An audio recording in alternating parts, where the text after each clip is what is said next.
โอ้ปีนกันยังหน่อยนึงนะคันนี้อ๋อปีนแท้มึงอะม่นลงมาบ่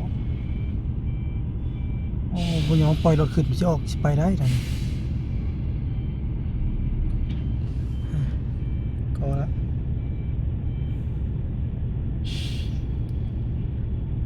ปล่อยรถขึ้นสิไปได้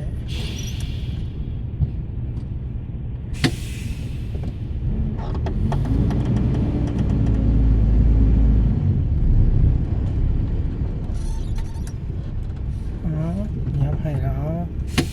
ลองดูมึงสิไปได้บ่กูจะพูดคือกันมันติดแล้วนี่นะ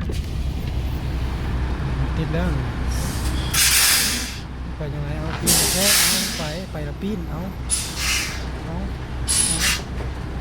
ปีนแท้รถเป็นบริษัทรถเบียดเด้อปีนไปฟังวับวับวับวับเรียบร้อยเรียบร้อยเรียบร้อยเรียบร้อยกันว่าแล้วมาแล้วมันสิปีนยังวะ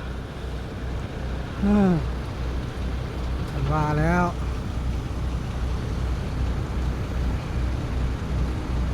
นี่ได้บัดนี้ฟ้าบืนลงมาที่มันงานรถจีนโซเฟอร์จีน